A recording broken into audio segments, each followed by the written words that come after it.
पता है ओवैसी साहब आपकी पॉलिटिक्स क्यों इंटरेस्टिंग है? क्योंकि आप बोलते हैं वो इम्पैक्टफुल होता है, आप एक लॉयर हैं, आप इंसाइटफुल हैं, आपके वीडियोस को लोग खूब देखते हैं, सबको बहुत पसंद आता है। एक सेकंड बहुत पसंद आता है, बहुत देखते हैं लोग। देखिए कैसे यहाँ पर मर रहे हैं आपके साथ दिखने के लिए, फोटो खिंचवाने के लिए। लेकिन आपको पॉलिटिकली अनटचेबल बना दिया है विपक्ष ने भी।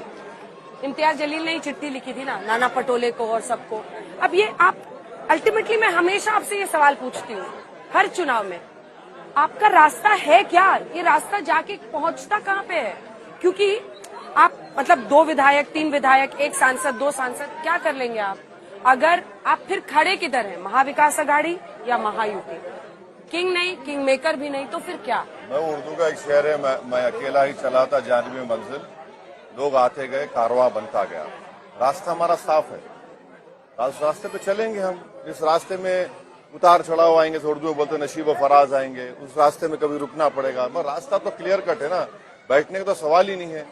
यकीनन इस महाराष्ट्र चुनाव में हमारी कोशिश यही है कि हमारे कैंडिडेट जीते और दोबारा फडणवीस, शिंदे, अजित पवार की सरकार ना बने। ये हम ओपनली बन जाए, उद्धव ठाकरे की, ये नाना पटोले के? कौन बनता है क्या, ये फर्स्ट हमारा टारगेट, हमारे कैंडिडेट है। ऐसे मत कीजिए कि चांद होता सूरज होता, आपको पता है ये नहीं बनेंगे तो वो बनेंगे। नहीं देखिए, सुनिए, रोज रात होती है तो चांद निकलता है, सुबह होती है तो सूरज निकलता है, तो रुकने वाली चीज नहीं है।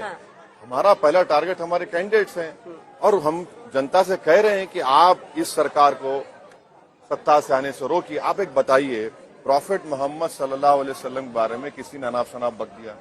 उस शख्स के खिलाफ शिंदे खड़े को बोलते कि इनको कोई हाथ नहीं लगाएगा। इनके पार्टी में एक एमएलए है जो कहता है मस्जिद में घुस के मारूंगा, वो आज उनको टिकट मिलता है, उनको कुछ नहीं किया जाता। आपको मालूम भारत में सबसे ज्यादा हेट स्पीचेस है, एनसीआरबी का डेटा है, महाराष्ट्र है।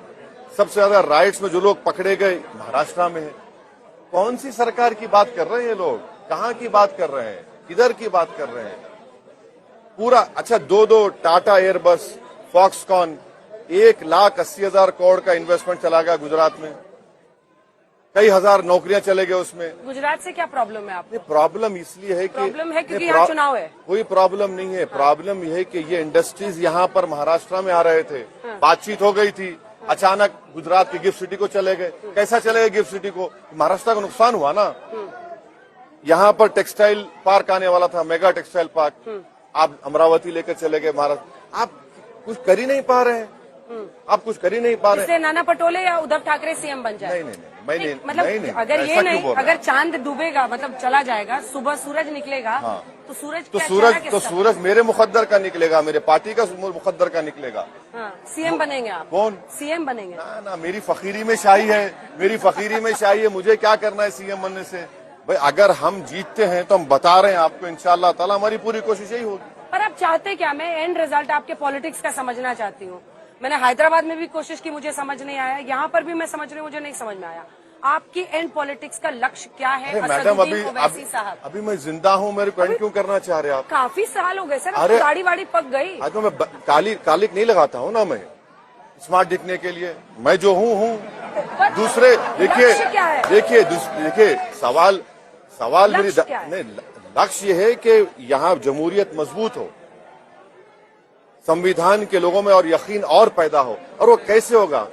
भारत के पार्लियामेंट में, महाराष्ट्र के लोकसभा में अगर आप सिर्फ 4%, 5% मुस्लिम एमएलए जीत कर जा रहे हैं तो क्या है बताइए? फिर देखिए, आप फिर फंसिएगा। आप ये बोल के फंसने का नहीं है। आप कहते हैं पार्लियामेंट में प्रॉपर रिप्रेजेंटेशन होना चाहिए, तो आपके टिकट बंटवारे में रिप्रेजेंटेशन क्यों नहीं है? मैडम एक बात सुनिए, आप खुद नहीं दे रहे हैं। नहीं, एक बात सुनिए। आप 16 टिकट दिए। सुन तो लीजिए आप।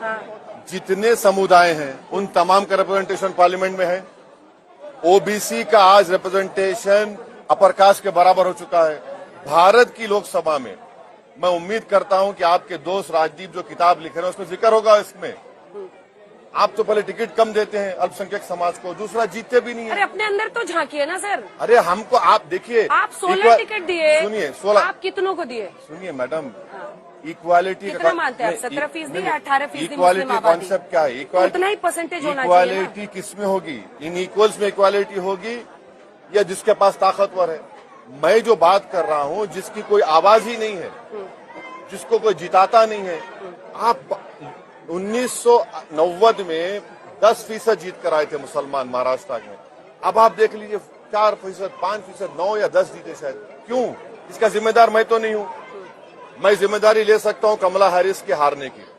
ट्रम्प ले रहे हैं? हाँ बिल्कुल, मैं खड़ा किया ना वहां पे, मैं खड़ा किया वहां पे, ट्रम्प जीत गया मेरी वजह आप से। भी तो ऐसे हरियाणा में कहते हैं मैं कहाँ खड़ा हुआ हाँ, था, बिल्कुल वो हार नहीं गए। हाँ बिल्कुल नहीं 5 उन्होंने मुस्लिम उम्मीदवार उतारे थे, 5 हरियाणा में जीत गए कांग्रेस के। जीत गए, वो बहुत कह रहे हैं अच्छा। अगर आप उतरते तो नहीं जीतते।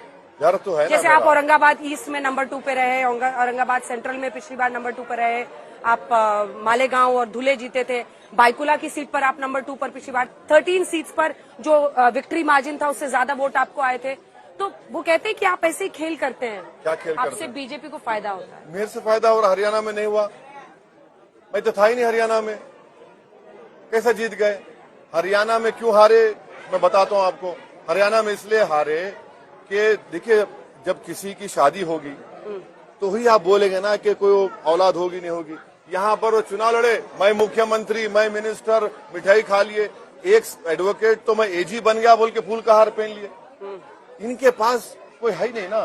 बीजेपी को पोलिंग के 5 बजे तक बीजेपी से लड़ना चाहिए। ये लोग तो मिठाई खा लिए, खुशियां मना लिए, बीजेपी ने फायदा उठा लिया उसका। बहुत सी इनकी कमजोरियां थी, गलतियां थी, जिनका उनको खमियाजा उठाना पड़ा। लेकिन राहुल गांधी तो लोकसभा के बाद एक बड़े नेता के तौर पे उभरे हैं ना, उनको लेकर आपकी राय बदली है कि नहीं बदली? इस बारे में क्या राहुल गांधी? अरे मैडम, मैं कौन होता हूँ? मैं ट्विंकल ट्विंकल लिटिल स्टार हूँ, बड़े नेता हैं, मैं बड़े हैं, मैं क्या करूँ? मुझे क्या करना है? मैं अपनी पार्टी के बारे में बोलूंगा। वो हैं अपनी पार्टी के जिम्मेदार हैं, मैं अपनी पार्टी का जिम्मेदार हूँ। चलिए, महाराष्ट्र की जनता किसको मिठाई खाने का मौका देती है इससे इंतजार करना होगा। लेकिन माइक दीजिए एक बार सर को। आपके अंदाज में जो यहाँ पर जनता है उसको आप कैसे एड्रेस करेंगे? थोड़ा आपका भाषण भी हमारे दर्शक सुने कि आप जब ऐसे कॉलोनीज में पहुंचते हैं तो क्या कहते हैं लोगों से। आप लोग सुनिए सुनिए। अच्छा सुनाइए। हाँ, बोलो बेटा। आबेद, आबेद, आबेद, आबेद बोलो। अच्छा भाई लोग, एक बात बताइए, 20 तारीख को यहाँ के आसमानों में और पोलिंग बूथों में क्या आवाज आएगी? अब इसका जवाब मिल गया आपको। बहुत बहुत धन्यवाद आपका। 23 को 23